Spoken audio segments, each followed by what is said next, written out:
You're in the Roots with Joshua, and today I will be interviewing with Mr. Steen. Say hi, Mr. Steen. Hello, everybody. Hi, Joshua. Hi. How are you this evening or this afternoon, I I'm should say? doing well, man. I'm doing well. It's Friday, so I'm looking forward to the weekend. The weather's getting nicer. Yes, definitely. And what is your position here at South? So I am the Dean of Students here at South High School, and I also coach football here. And that's what I'm actually mainly asking you about. So if you don't mind, I want to ask you a few questions. Sure. Discuss about things that the team needs to work on as a whole.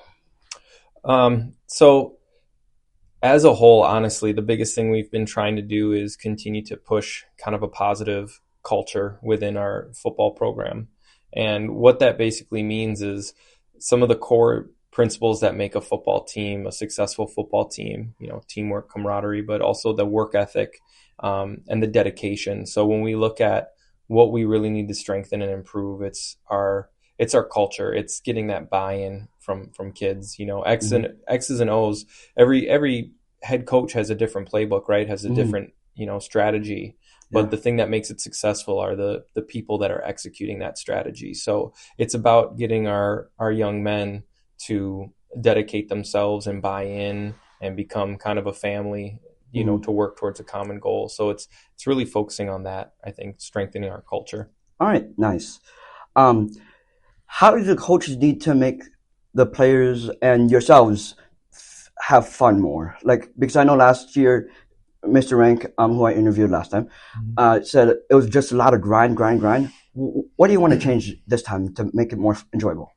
Well, I think a lot of it's team building, right? Mm-hmm. Team building to become that kind of family and tight-knit group. Because football seasons are a lot more fun when you're close with the guys that you're working alongside day in and day out. And that kind of can help with that feeling of like it's a grind. But the other part of football is like, you want to know what? Football is hard work. It's a long season. Mm-hmm. It doesn't seem like it because it's only 9 games. Yeah. So it's 9 game weeks. But when you look at the work that you put in through the summer and every day after school, when you don't feel like going to football practice, it can definitely feel like a grind. So I think kind of including more team building and picking up some more wins on Friday nights along the way Yeah, might make this definitely. season a little bit more fun as well. Yes, definitely. What is as an assistant coach? What does life look like inside on and off season, like for you as specifically? So in season, that's a good question. So in season, it's coming to work, right? Coming to school. Mm-hmm. When I get to school, I'm doing school things. And then as soon as it hits 3:10, I'm getting myself ready to get to practice. Mm-hmm. So as soon as I get done, I'm changing, I'm heading out to practice, meet with the coaches a little bit as, team warm-ups are going on. And then, start practice. Then when practice ends, I go home and I'm probably looking at how practice went, maybe watching film, and drawing up, what drills will look like because we want to work on something for that week. And then on the weekends, a lot of it is meeting with coaches, Sunday nights with Coach Rank over at his house, kind of, again, watching a lot of film, coming up with what our game plan is going to be. It's a lot of going through depth charts. As you know, when someone gets hurt, we got to know who's going to be next up. So a lot of week-to-week things in season are updating depth charts, creating practice plans, watching film, and preparing for each opponent each week. Whereas off-season is a lot of kind of management of what are we, working on? Can we get more players signed up? Can we get more kids involved and committed? Can we get more kids in the weight room? And kind of preparing, kind of, like spring cleaning almost. Yeah, exactly. Kind of a deal. Off season is kind of spring cleaning where you're looking at what you can do better. You're reflecting on the season and looking towards the next one. So off season is a fun time for sure because you can be hopeful about what next year can bring. All right, definitely. So discuss how you manage time with players and other coaches. What do you mean by that? I mean, like, so what do you do with the players that you would do differently with the coaches besides like having meetings with the coaches? Like, what do you do in your fun time with the players and stuff? I guess really with the players, a lot of it is like the workouts, the extra workouts that we've been doing. Like, for example, starting in January, we put together speed and agility. So what is that for people who don't know what that is? For speed and agility? Yeah. So it's a lot of plyometrics and a lot of like mini hurdles, mini hops, jumping, and short sprints so that we can get our players more explosive and kind of increase their top end speed, because that's something that when we look on film, a lot of teams are just a lot faster than us. And so it's something that I look at and I knew we needed to work on. So believe it or not, even though these players are coming in at 6 a.m. on Wednesdays, and that seems grueling, those who have stayed dedicated to it are, one, they're seeing improvements, and two, they're actually having a fun time. So when we talk about like it being a grind, these guys are having a good time coming in at 6 a.m. They got smiles on their faces. And the best part is they look to their teammate and they see that they're going through it too, and that builds that bond. Definitely.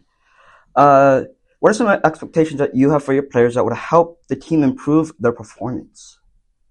I think first and foremost, off the football field, I just have such an expectation for our players to be respectful young men and women, as we've had women kickers as well. So really, it's about being respectful individuals. I really want character to be at the forefront of us as a football team. When you think of a South High football player, I want people to think a stand-up individual who's respectful, responsible, and is a leader. So for me, my expectations off the field are huge. I want our players to be, well respected because of the actions, but on the field, my expectations, I guess, are kind of the same that are out off the field. I want you to work hard. I want you to understand that each drill, take focus on each drill so that you are improving, right? Because if you're not practicing to get better, what are you doing? You need to be mindful about the things you're doing at practice. So ultimately, those are my expectations for players on and off the field, are just, be a good person, be a stand-up individual, and work hard. And don't make excuses about working hard. Just work hard. Okay, and a couple more questions, or last question, or a couple more.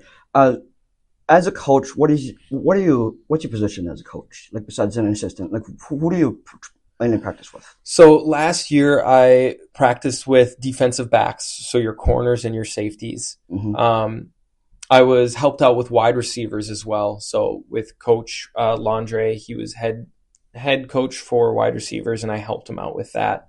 And then I also did some special teams coordinating. So it was myself and Coach Summersberger, who took care of special teams. So that was last year, and I had been doing that for, I think, maybe 2 years. But this year, there will be a few moves. I'll be going to running backs this year. Fun. Which is what I played in high school. So I feel comfortable with that. I like the idea of making that change. I'll still be doing special teams work with Coach Summersberger. And then Coach Rank is going to take a lot more responsibility on with defensive backs. I played a little defensive back in high school, but I was more offensive minded and focused. So Coach Rank has been coaching DBs forever. So I'm really excited to kind of work alongside him and pick his brain and kind of have him take the lead, and kind of I'll get to learn from him quite a lot because he's got a wealth of knowledge when it comes to defensive back work. Yeah, that sounds great. Last question. How do you enforce sportsmanship while being competitive at the same time? So I think those two things are kind of separate, like in the way of, like, you can be competitive and show sportsmanship.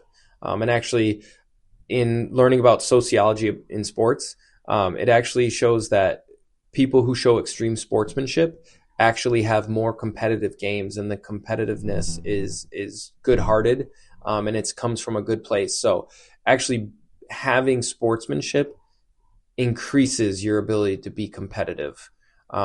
So really, they're related, but in the same sense, it's those two. You can have one without the other. You can be competitive and be a good sport about it. You don't need to be a bad sport to be competitive, if that makes sense. Yes, thank you. Thank you, Mr. Steen, for having me or having you on my podcast. And I will say, have a good day, Red Wings.